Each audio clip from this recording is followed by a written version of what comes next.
tots i a totes al Festival 42. M'emociona molt que ens acompanyeu el primer cop que l'Estela ens acompanya aquí a Barcelona, just quan ha publicat la tercera part de la trilogia Blackbird Academy. Sigo ahora en castellano, que es raro para mí, es cambiar de idioma. Sé que muchos estáis aquí para ver a Stella, que ya conocéis de sobras sus obras, que estáis aquí para conocerla, para que os firme vuestro ejemplar, pero también estamos aquí para hablar del género que creo que ahora más nos gusta consumir a las lectoras, que es el Romantasy, y que básicamente uno de los referentes ahora mismo es sin duda Stella. Bienvenida, welcome to Barcelona.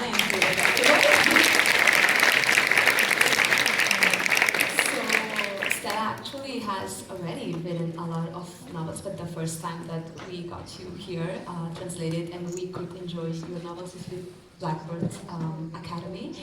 So far, how is your time here in Barcelona? How are you enjoying, having a tour around the country and everything that is about to come as well with the books? At first, I prepared something. I want to greet you in Catalan. Go for it, Stella. Well done.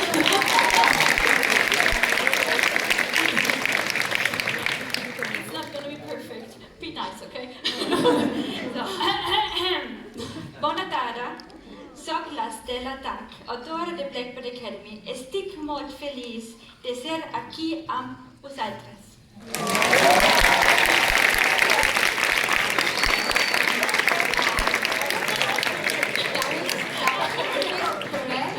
I hope they reward you with panayets at the end of this.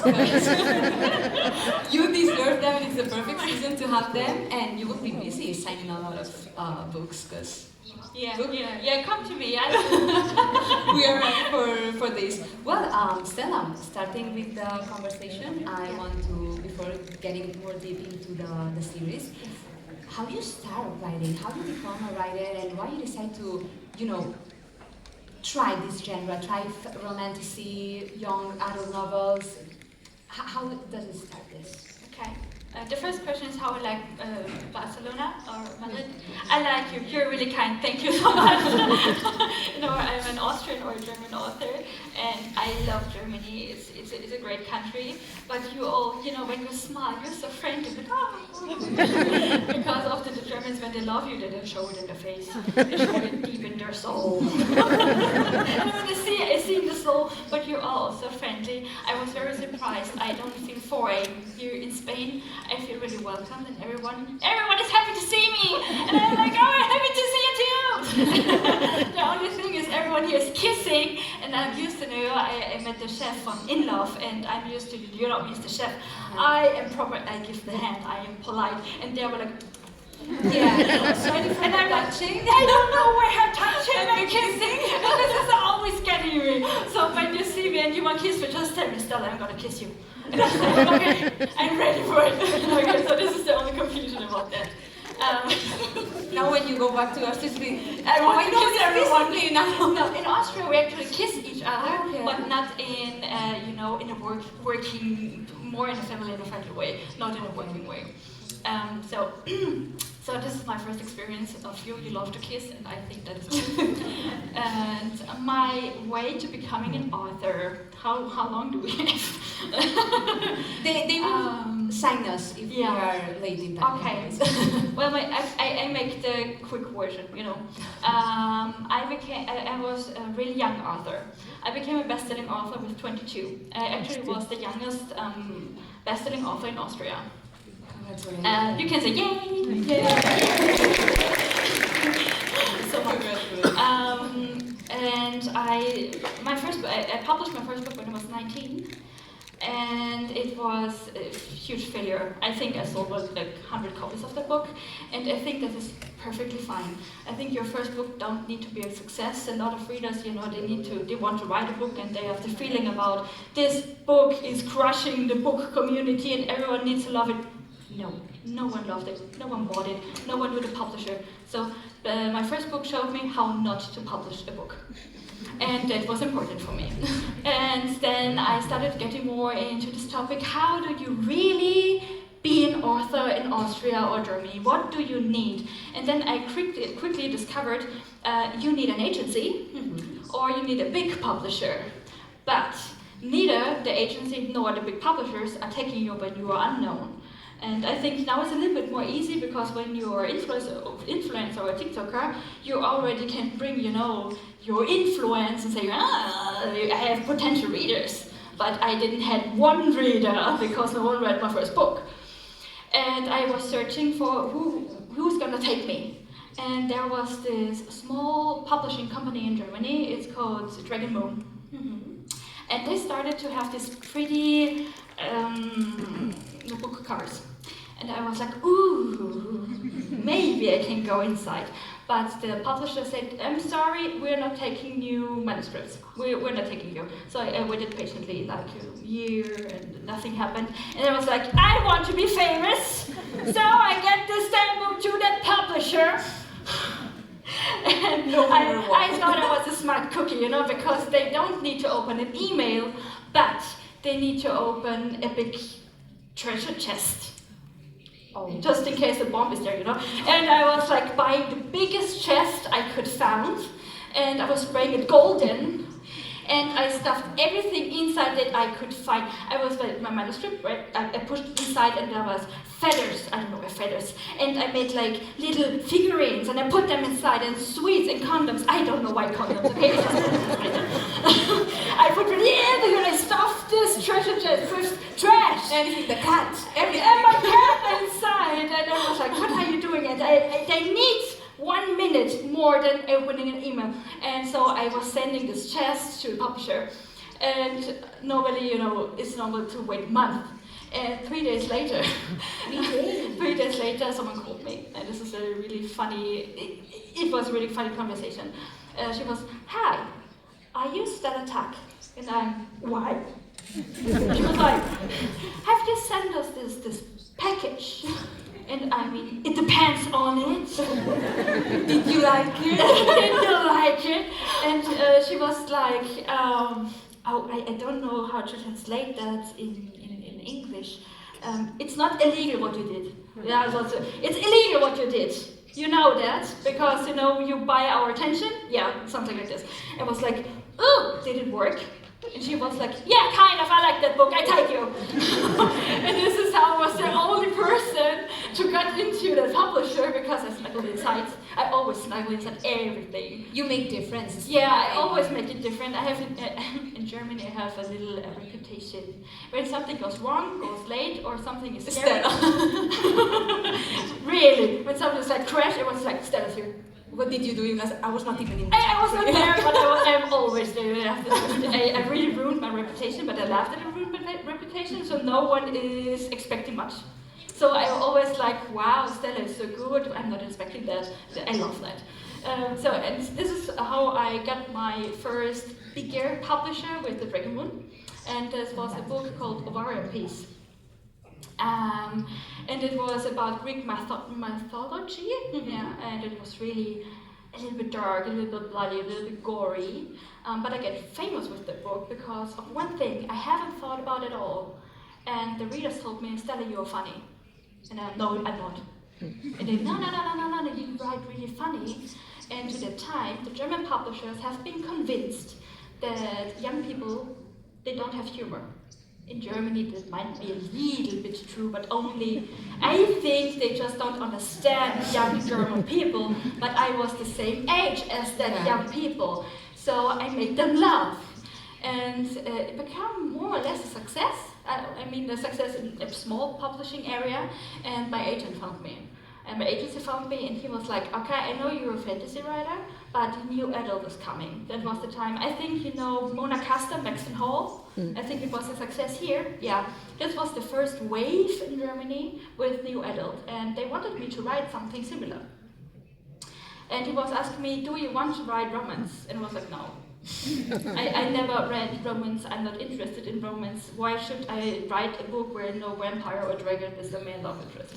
And he was like, well, try it. And I tried. It was really, it was like, it was kiss me once. And kiss me once made me per night. to a best-selling author, and is still now, I sold 500,000 copies of that only in Germany. It was incredible. This is this innocent, pink, glittery-looking book with the bodyguard and the girl who never gets her shit together. I'm the girl who never gets her shit together. And this is kind of how my career started, with a pink and glittery book. No one expected anything about it. This is kind of my life, and I think I'm great. People believing, oh no, Stella is not good, and then everyone's surprised, and this is my life. Yeah, so I started my career as a writer in Germany. But your best-selling author, the novel first, it was a romance book. But how you made it to go back to fantasy, to writing what actually wanted from the beginning? Yes. At that time, it was this big wave of new adult, and everyone was excited, and the publisher told me, you know, Kiss Me Once sells so good, we want more books.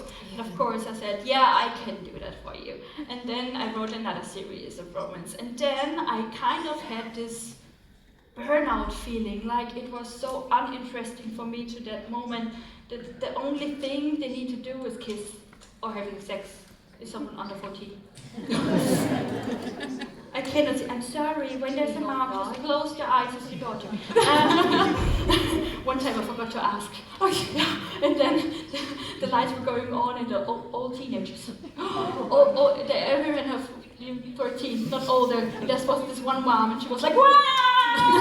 I come back!" Yeah. So.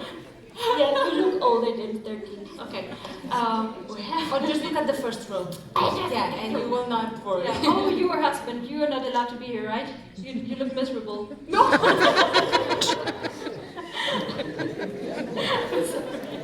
When they're men, you know, I feel you. You can go slowly. I take care of you, girl. You can come back. Imagine that now it's your fun number one. Imagine it, and yeah, sometimes that a man is standing up and saying thank you, and he's going. No, I was writing romance books, and then I need to write. Yeah, I had like this kind of burnout, and I said I really want to go back to my roots. And this was the phase where everyone was like, no, but no one is reading fantasy. It was kind of the beginning of book talk, and it was not an easy thing, but I did the same as I did with Kiss Me Once, and every my books I snuggled inside. What box did you send this time? No box, but I was at a book fair with my publisher, and we were working really fast, you know, because in Germany everything is fast, and we are running like, so you have your next appointment, so hurry up, blah, blah, blah. And I was working at it, I have an idea, and she have 2 minutes, and I want to write about a living chess game, and she was like, oh okay, I buy it, and then we ran away. So I stuck it inside in these 2 minutes, my idea for the living chess game. And the name was Knight of Crowns, and it became really successful in Germany. But it was young adult. But I wrote something, this is now called Dark Academia. Back then it was called school setting. Yeah, and then it came this trend. And my publisher was reading it, was reading Knight of Crowns, and he said, I want Knight of Crowns, just bigger, dirtier, and more adult. And they made me that offer, and because I was so ready for that, I made this when I'm allowed to write about exorcists. And they're like, Stella, maybe demon hunters, why exorcists? And that was because the exorcists, they are mean, and I want them to be mean. And I got the permission to write that, and it became a huge success in Germany, and it's my first book to really go international, also because of you, and I want to say thank you for that, because you're so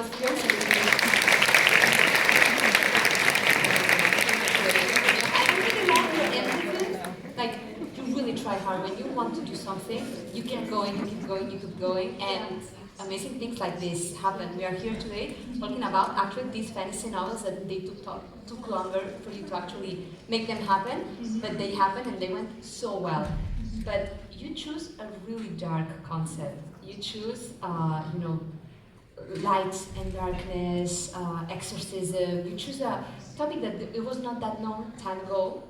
Why? How you create something, and more coming from a really funny mind as yours, that you actually put that also in the novel, that you gave us darkness, but with a great humor. How this is built? I think the one thing that connects my books are always the humor.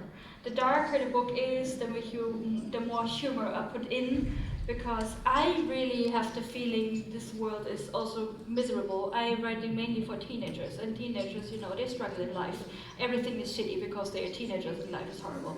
So I really think making teenagers or young grown-ups to love is the best thing I could do. So I think this is never something I get out of my books.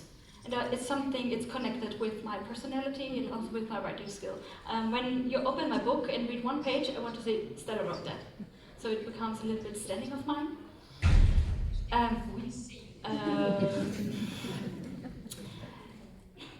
Blackbird Academy, you haven't read it, but it's coming to you to Spain too. I wrote 2 books parallel. I was writing Blackbird Academy and Ever and After. And Ever and After is in Germany even a more success than Blackbird Academy. And it's young adult, but this is the most horror book I wrote. So if you think Blackbird Academy was cruel, you haven't read Ever and After. The 3rd book was now released 1 month ago. I was straight 1 month on the best-selling list. I'm really happy about that. But this book is so dark, we even had to increase the age. And I think that's just who I am. I just love to be dark and funny and gory, and I think I'm not letting this go. I think this is where I can show what I can. The best, you know, there are other authors who may be even more better in even more complex storytelling than I do. I think I made a pretty complex story, but then there are other authors who are just so good in being sad, and I try to connect all the things in my books. Yeah, and so my books tend to get a little bit darker, but maybe this is also changing, because when you're reading Kiss Me Once, you might be surprised that it's extremely the opposite.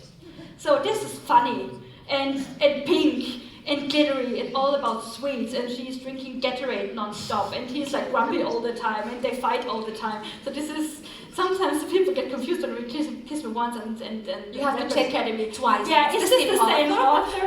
They only get it when the jokes, yeah, they only get it with the jokes.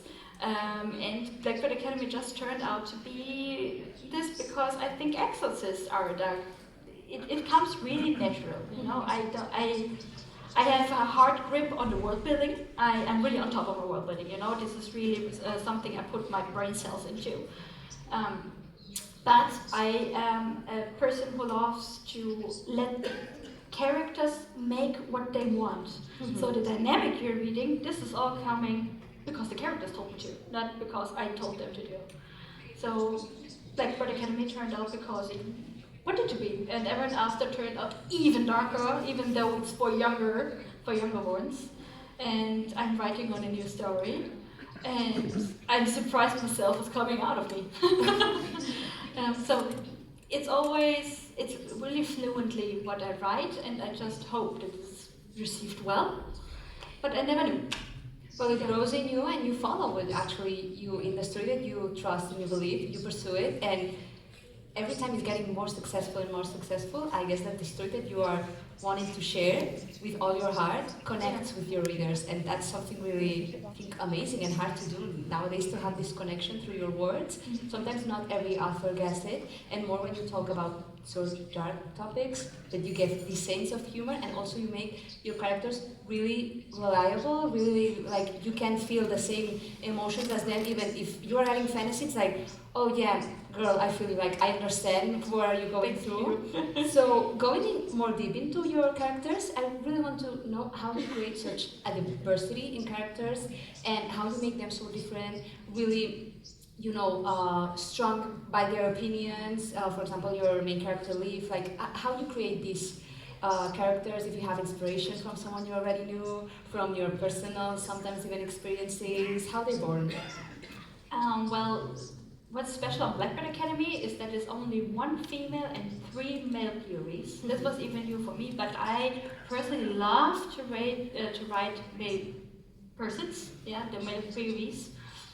Because I always have a little bit trouble with the girls, because they need to be relatable. You need to like them, because otherwise you get bored of the book or don't like the book. Nothing pisses off more the readers than when they don't like the main character. Or when they think female or something. Yeah. So I never write them as edgy as I wanted them to be, but what was really important in case of Leaf, I wanted a heroine who is not capable to wield a sword in 3 months, because I think that's just not realistic. No, I really think that's not realistic. Yeah. And I received letters like, oh, and Leaf, she's not getting her shit together, but I think that's natural that she's not getting her shit together, because I cannot run a mile. Just because the grumpy guy tells me run a mile, I'm not good in running a mile, and I'm also not good suddenly in 2 weeks on running a mile. So she is also not good in doing this during the whole book, and I think this is really relatable.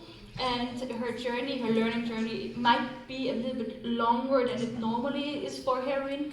But I think that was important for Leaf, that she really gets the time to figure things out. And even then, she is not doing them right. She is just doing that in her own goofy, weird way. She is trying her best, and the best that really turns out well. And I think this makes Leaf, heartwarming. Yeah. And the boys, they can be a little bit more edgy, you know. And I know there are a lot of. I know you call him Lore. Yeah, I do. But let me tell you, his name is Lore. Lore. You can name him Lore. It's okay. You're nice. You can name him Lore, but his name is Lore. You know? And we have Lore, and he is the funny sidekick. You really need him to. With this dark material. I think Lore is not even morally grey. He is beyond that. You know, he is not black, white, grey. He is just himself. He is not good. He is not bad. He is Lore. And then you have Zero. He is the calmness in these books. You know, he brings in the moments when Leaf can breathe. This is really because in Blackbird there happens so much.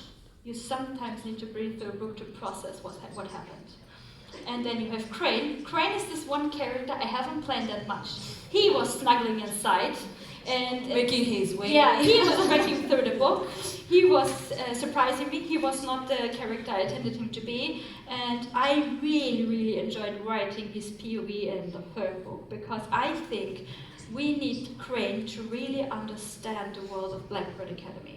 He really teaches us how dark the world really is.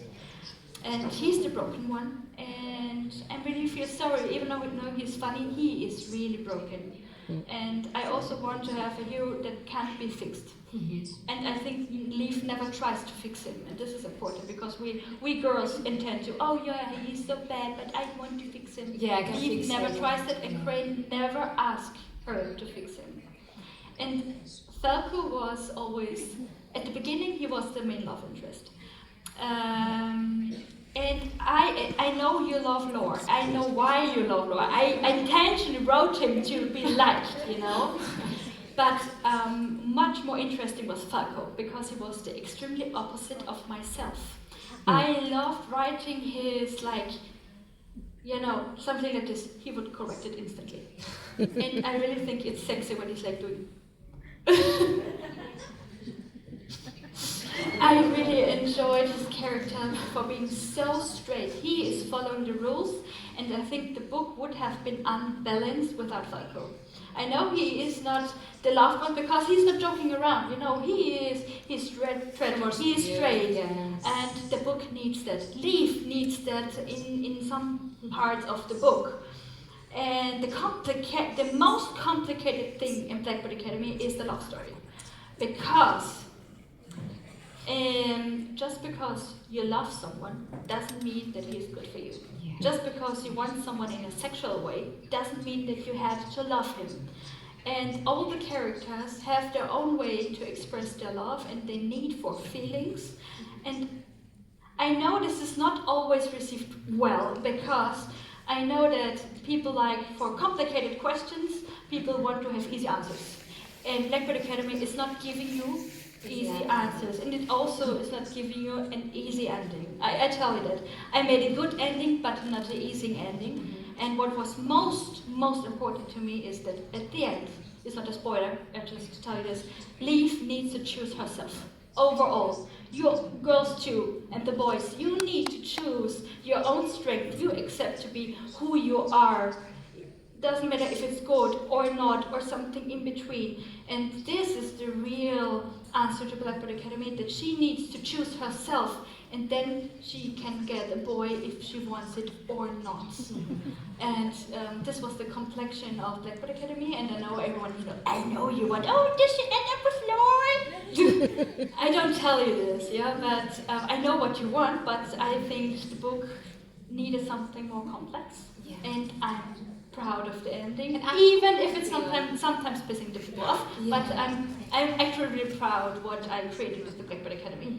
But I think that something I will enjoy as a reader is when you actually are true to the story, not forcing an ending just to have that happy ending. Sometimes we need that real ending that proves that at the end, if we are good with ourselves, if we got what we wanted, if we achieved what we fighted for, that is already our happy ending. What comes next, it's also good, or not, but you got what actually tried or what you fighted for. And that makes your characters really, really real. Complex, but really real for us. I hope so, and the most problem I had with Blackbird Academy, at the end of book 3, I recognized this world needs more books to be really fully told in this whole vibrance that it has. Go for it. We don't have the a problem is I talked with my agent, maybe I need a book 4 or even 5, But, and this is where it comes to the struggle being an author. Your book company is making the most money with the first book. Only the first book. Book 2 and 3, they can be there, and it's okay that they're there, but the company wants a fast passing to having another first book. And when they say, I want to make a prequel or sequel, they already say, yeah, but the salary of prequel or sequel is about the half of the first one of the first book. And even though it became a successful best-selling novel, they started to, the Germans are really strict in their numbers, and they started to say, we know what you want, and we think it's okay if your life depends on it, but we want to have another story from you.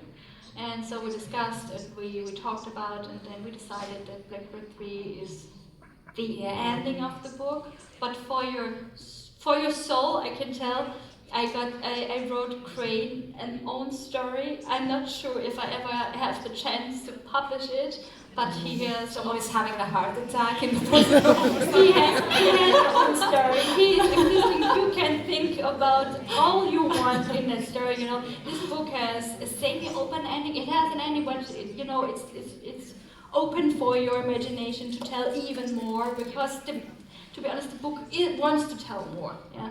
But in that case, we decided book 3 is now the ending of the series, and you're getting something new. Also something I haven't written yet. It's something new. We go more into high fantasy, so when you like Fourth Wing or Sarah J. Maas universes, I'm pretty sure you would love that book. Oh, wow. It's also ahead. Yeah, it's a whole new world I created, and I am, to be honest, really excited about that. So if you ask me, is Blackbird Academy getting another series? Not yet, but maybe. I feel you, and I know what you want. And maybe we can say one thing. When Spain is blowing so up, and you're convinced America to buy it, and it gets a best-selling novel in America, I convince my publisher to make another series, because then they cannot say no.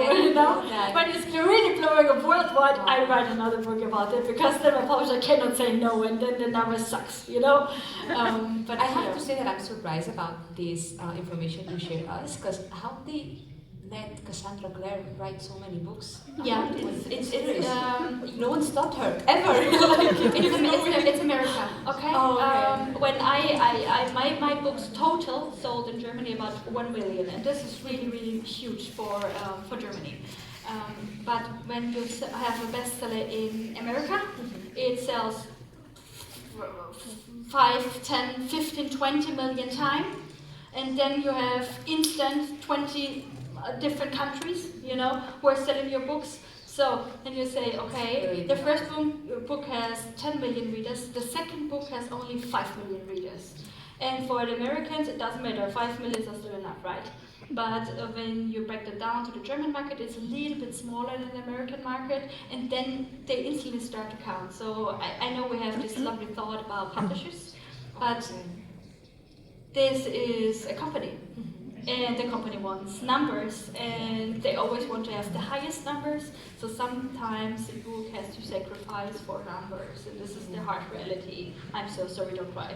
But I always try to make the best work I can with the books I have. Yeah, okay, so hey, don't hate me. No, we don't hate for that. Actually, you can go back to Blackbird Academy and talk about numbers and things.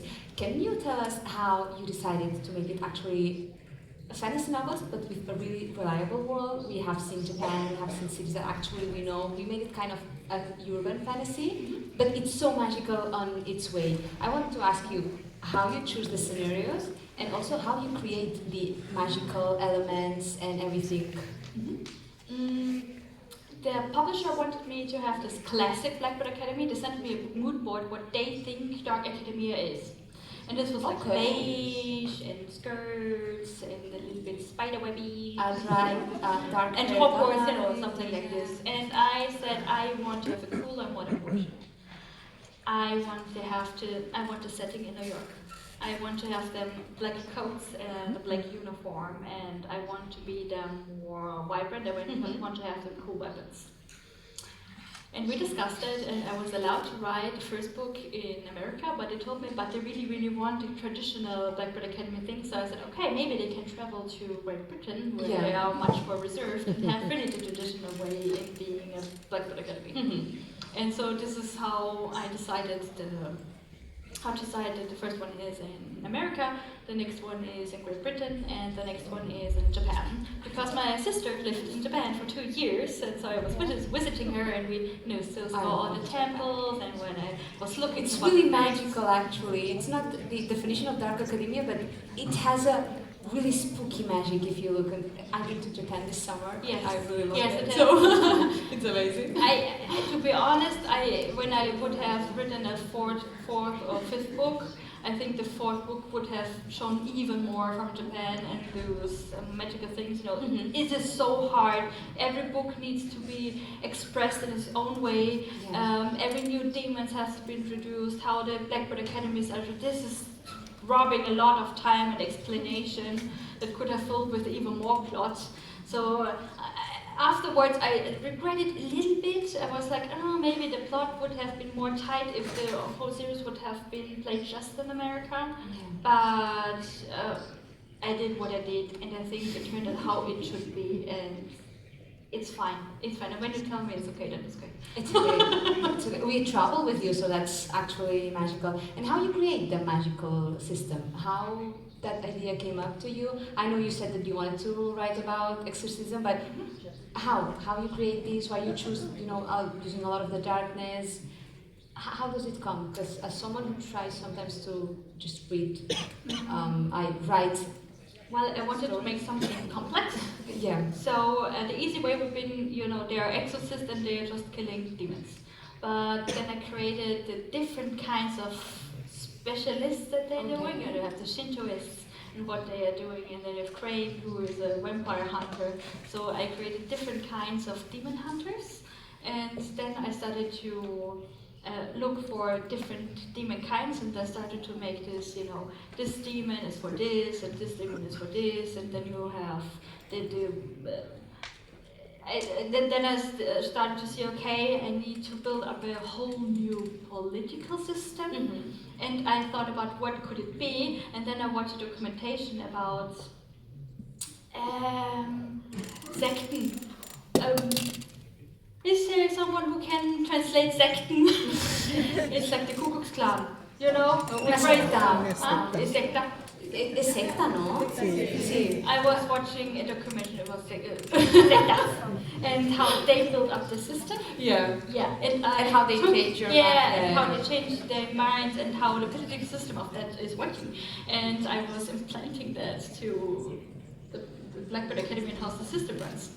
So it has a little political background, yeah, and I just switched around and was like, I really wonder how your Google research looks like at the end of a writing season. It really looks. Yeah, so I Google a lot of weapons actually. Thank God we are in Europe, so I think that this is okay. But I Google a lot of weapons, and I Google a lot of how do I make fish good. This was kind of the most process I did with Blackbird Academy, and so it got more and more complex. The more I wrote, the more shows what I need to implant. Yeah, and this is how I write my world building. So I have to give you, because I've been asking you, just talking to you, and I skipped almost all the questions that I prepared for you, but it's fine. You said that you were not at the beginning of your writing career really into writing romance novels, but you have done that. You've become a best-selling author, and in the Blackbird Academy you also gave us that. After all these years writing and finishing this series and getting into a new ones, how it's creating this combination? I know that in Kiss Me Once it was really easy, but when you put it into fantasy, how you make it become, at the end of the day, this genre called Romantasy, how you created that, how you make it evolve and fusion? Fusion. Yeah, very nicely. I think I just write what I like. I think I enjoy reading high fantasy novels, don't get me wrong, but I also get bored. When there is really no love story at all, no matter how complex and good the story is, I start to be a little bit bored, you know. Even, I love the show Avatar, the Last Airbender, you know that? You know, this show is also, this is funny and quirky and has lots of action and just a little bit of love. So I think a little bit of love and passion, a little bit of sex makes everything better in life. Also in real life, also in the books. I really think it makes it a little bit better for me, you know. I know that men tend to not like that much. It is okay, you know. But I really write what I like to read, and it's really depending on it, because my book Ever and After, the fairy tale book, the first novel has only one quiz, but it sold even more. So I think I did the right thing. I don't know. I really just write what the book wants me to write, and I kind of know. Okay, I want it more in a sexy way. But Blackbird Academy, I always wanted to write more sex in that book, but it never came out. They don't have time. So okay, they just had one time sex, and that is. They were too busy, or they wanted to do it in their free time. But I think everything I write is never a big thought of that, just only a wish, and then I look what the book wants me to do. Yeah. I have to say that I don't know how you do it. I really want to just one day sit down and watch you write, because you write really complex stories. You know how that looks? I don't know. So I'm writing in the night on my sofa. Okay. I'm always setting this so and then I have a polster cushion, and I put it on, and then I have my laptop. I only write on my laptop, and then this, and this is for 8 hours. For 8 hours? Yeah, right, 9 hours, 10 hours, of course. Wow. And I read and my husband is coming inside, "You're killing yourself!" And now it's really comfortable. And don't bother. No, and I have a little bit of ADHD, so I'm listening to music really loud. The TV is playing on mute. And I really need contrast and colors, and it needs to be, the world needs to move around me, so for everyone it's chaotic. It is, my writing is also chaotic, because I write so fast. I don't correct my words when I'm writing, because it just need to get out of my brain. Yeah. So it's called in German Fließtext. My texting is red, because no word is right. So after 100 pages, I have this extremely incorrect red thingy going on, where everyone's thinking, what crazy person wrote that? I'm the crazy person. Or it never happened to you that you read a word and it's like, what did I put here? Like, yeah, sometimes, but I don't care, you know, I just kind of imagine new ones. Then I need to go through my text again and correct every wrong word with with one click. And that needs eternity, but it's the only way I can write. And sometimes when I forget to do this, my lecturer is not like, I think there's a mistake. What is this? This is nonsense. I do not understand. Can read that. But I understand every single word that is saying there. Really, I understand everything, but not other persons. And so I correct my answers. And then sometimes my agent is looking through it and is correcting because I have a little bit of dyslexia. I don't see the mistakes that much. So I need someone who is correcting it. And I have 3 correctors who are only working on my mistakes. But this is okay, they earn money with me, you know? I get over this. I have 3 correctors. And with Blackboard Academy and Ever and After, they got 200 pages each, and they all worked synchronically on just correcting my mistakes. Like,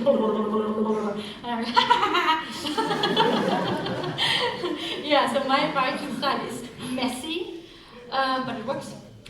And it never happened to you that you suddenly block?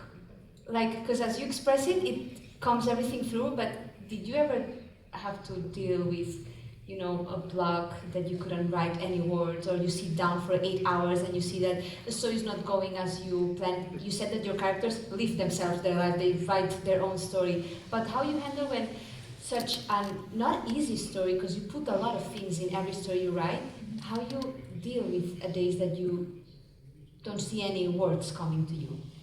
I think it's normal that you have sometimes blocks. Mm-hmm. I am blocking when I have too much time on my hand, really. For the new series I'm now writing, I had like 5 months, which is really a lot of time normally. And when I have too much time, I'm just, you know, oh, no, I'm not feeling today like writing. And maybe I watch more TV, and oh, I need to do that, and maybe I Google that, and oh, I have a day for another book, you know, and I got distracted linked by ADHD. So I need to be in extremely stress. So like you have 1 month? Yeah, I write my books in 2 weeks. Why do you that to yourself? I don't know. I'm killing myself. Afterwards, I'm shitting myself out. Really. Now I understand the 9 hours. This is so unhealthy. Really. Every time I think, why am I doing this? Wow. But I cannot work differently. Every time I start now to get a little bit of pressure because the new book needs to be done in February, and I don't have that much that I told my publisher I have. And I start to feel the pressure, but it seems it's not pressure enough because I'm not writing enough. So I'm still waiting till the pressure is so hard. I imagine you're I have publishing no calling me other. now. Yes, I really need. My husband is getting stressed, and he's not even writing. And then it works magically. So I only have a block when I have time. Silly me. So now we know. Now we know how really. I'm goes such an every day. unhealthy writing person. Please don't do that. So you don't travel, for example, Stella, when you're trying to get inspiration for your next novel, so you go to see locations, because you search a lot on Google, but sometimes you say like, let me go here and try to see if this building is spooky enough. Like if you were walking around it, you will skip it and change to another crosswalk because it looks way too scary. Do you do this type of trips to explore locations while reading the novels? I'm doing it now. Okay. I got really young. I am a mom of 2 girls. I got my first girl when I was 20. And at the beginning I had no money at all. And now I started to be a bit more famous, I earn more money, so now I can travel because my girls are not small and I have money to travel. I'm so happy for you. And thank you. And last year I was like, yeah, I need a big city. And then I googled the biggest city in the world, and the answer was Chongqing in China. And I looked at my husband and I said, do you want to go to Chongqing with me? And he was, sure. 2 weeks later, we were running through Chongqing because of that and looking at the Chinese foreign city. Yeah, it was fun. It was really fun. And then we just traveled to China just because I asked. Yeah, sometimes we do it. I'm doing this. Yeah. I have to say that I love that you have this free will to be like, just let me check if in case it's enough for a novel. Or what does we have? Yeah, just in case. Yeah, I was plotting a whole new world, that was the city for it. And everything was ready, and I think the plot is really good. And I talked to my agent. It was in fact the idea for the next generation for the Blackbird Academy, because I wanted to have it to play in another world, just in another imaginary city, not with demons but with devils. And so I was creating this, and I was going on in China to this, and then I asked, what do you think? And they were like, nah. I was, what? Nah. And they're like, we're not sure, we can take it, you know, but we don't pay you what you want.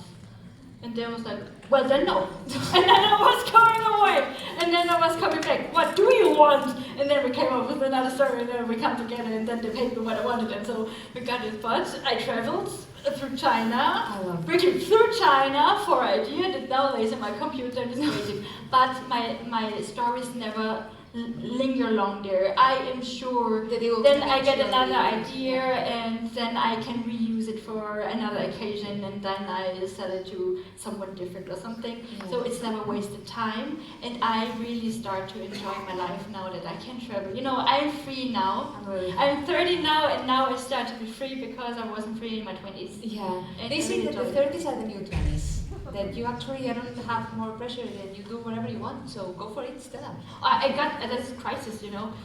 Many people ask me, so Stella, you have 2 kids, you have a husband, you built a house, you wrote 12 bestsellers, and now you're even starting to be an international best-selling author.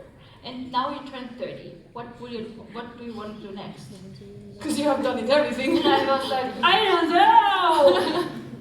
Making more money, I'm not sure about. Do I need more money? I was really confused about that, so I still figure it out.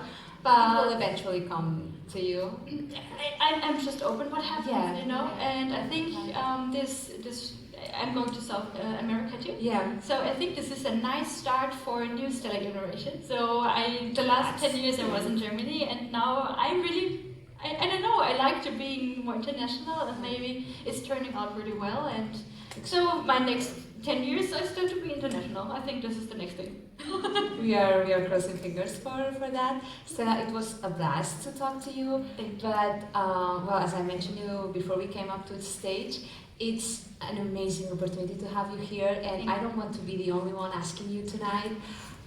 So obrim ronda de preguntes per si us animeu a participar. We will open questions to the public para que quiera preguntar. Es vuestro momento. Estela es para vosotros. Así que, we have few hands there. Wait, I need to put this in my ear, they told me. Yeah. Okay. They will translate it to you. Yes, I hear. I can speak in English if you prefer, so okay. as you want. As you want. Thank you, I don't need you. A lot of people are leaving, I'm sorry. Well, no. It's because you will be signing having the spot there. I hope you understand. Yes, I understand. Ask me. Here. She's here. Yes, ask me. And have you had any experience like with ghosts, spirits, demons, like ever in your life? Like have you, I don't know, maybe done something like, I don't know how to say it in English, like Wicca or something like that? Yeah, like a real life experience with demons and stuff? Okay. I just wait till it's cooling down a little bit. God, you're leise. Thank you. And don't worry questions, really. I'm happy to answer you, okay? So don't be shy. Stop being shy. You're not Germans. So. I grew up in a really funny household. So my mom is an artist. So I grew up in an artistic household, and my mom told me when I was 4 I started to talk with trees. Because she told me I need to talk with the tree, okay? But we always have been a quirky, funny family because we had this, you know, Austria is very traditional, and we haven't been traditional at all. So we have the Buddha statues, and we have been talking to trees and searching for elves. So I really grew up seeing something that isn't there because we experienced all of that the whole time. And so I always had more fantasy than the other ones. And my mom told me when I was really, really a young girl, we went to this theater and they asked, oh yeah, do you believe in magic spit? Yep. that you can write with magic spit. And every child was like, no, and I was, yes, yes, yes, yes, I believe in that. So I was always a strong believer in magic till now. With ghosts, right? I had this one experience on my honeymoon. We traveled to Scotland. Yeah, my honeymoon, we traveled to Scotland to a castle because I was, oh yeah, I live in my dream in a castle in Scotland. You know, I'm gonna be a queen and a lady. Vote for me. And we found that castle. And it was really beautiful, but it was really old. And then we were watching TV in a separate room, and my husband fell asleep, and I was like, I don't know why, started to be so freaking out. I was so scared in that room, I did not know why. And I really was running into my room and locked myself in. And then I was reading in the guest book, and there was, thank you, we saw the ghost. And I was like, hey, do you have ghosts in there? And he was, yes, we are the most haunted castle in Scotland. And I, oh my God, I was feeling that. I was scared to my life. And I was something, but without knowing it, I was really, really scared without anything. And I think that castle was a little bit of the inspiration for the Tower Leaf is living in Dakota, California. Yeah, so this was a little bit quirky, but I grew up talking with trees, so. Yeah. Now we understand why you always go for the fantasy. Because I really grew up. I was talking to flowers, and I was seeing the lights of flowers. Can you see the flowers, Stella? Yes, I see those flowers. So I grew up in that way. I love that. Gracias por la pregunta. I don't know if we have more questions. Oh, the one that, here in front. I see you. Oh, we have there another. Sorry. Es que creo que se lo han pasado a alguien de atrás. Pero volvemos. Sí, no volvemos. I'll give it to you later. Just a quick question. Fuck, marry, kill. Hi. Fuck, marry, kill between Lore or Lore, Zero and Crane. Fuck, marry, kill? Yeah. Don't you say kiss, marry, kill? You know what we want. Between what? Zero, Crane, and Lore? Yeah. Yeah. Well, I would kiss Zero because anything other, he would be too shy. I would marry Crane, and I would kill Lore because he's a demon. I can kill him without, he's just losing his body with a poof. And I was like, ooh, interesting. I don't need to hide the body. Yeah, I need to hide the body, so I would do that probably. Yeah. Or I'm gonna change it. I think Zero is a good husband material. We can change that. I'm gonna kiss Crane, and I'm gonna marry Zero, and I still kill Lore because I think he has a kink to that with the fuck ending. Yeah, that's my answer. Is that okay for you? Great.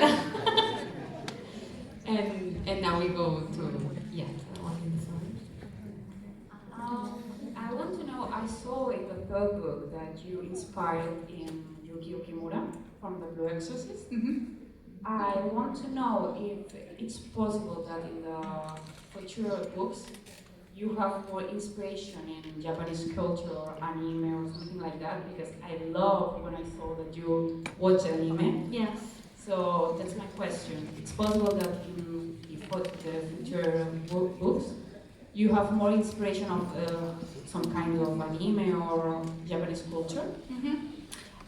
I think my writing art style, when you call it that, is always more inspired on animes. Because when I watch animes, right, they are never realistic, but they are cool as hell. And I want my books, when you read them, say, oh, that's cool as hell.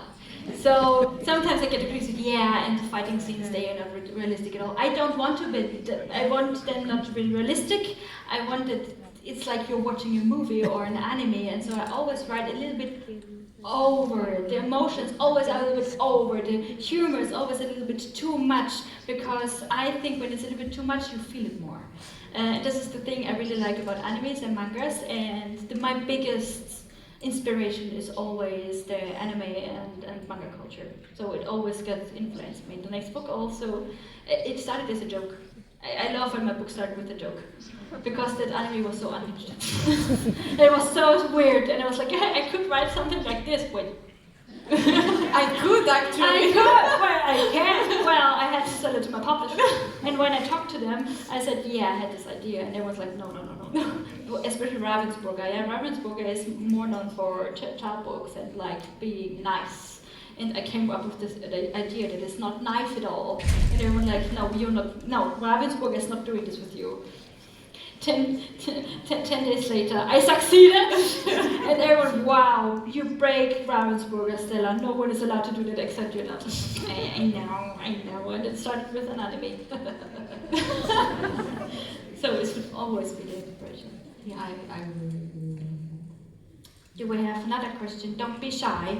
You can do it. I believe in you. we have one more and sadly es la última porque si no se pone a firmar ya nos la pueden firmar todos. Así que será la última. So my question is, when you write something seems like sad feelings or funny things you have struggle or fluent as always?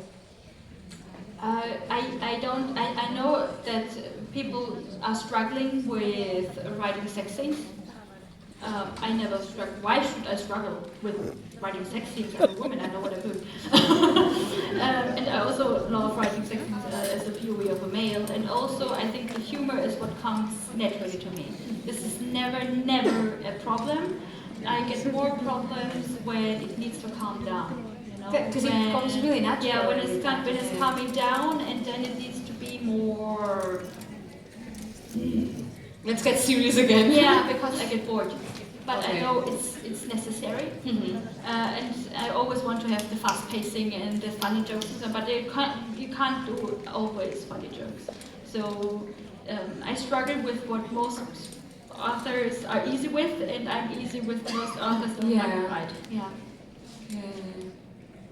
And when you listen to my sister and me talking, you know why I write the conversations like we did, because me and my sister, we talk like this with each other in this harsh Austrian dialect. Oh. Yeah, it's really funny for someone to listen to us. Yeah. Like, You were guys having a coffee and the next table they were like, yeah, "That's exciting, have you told yeah. me what's Yeah, we have a weird conversation with each other, and this is really funny, and so it's really natural for me. Well, Stella. Are we finished? Yeah. Yeah, you can ask more questions when I'm signing. Yeah, mientras firmas, sois libres de preguntarle lo que sea. Stella, thank you for coming.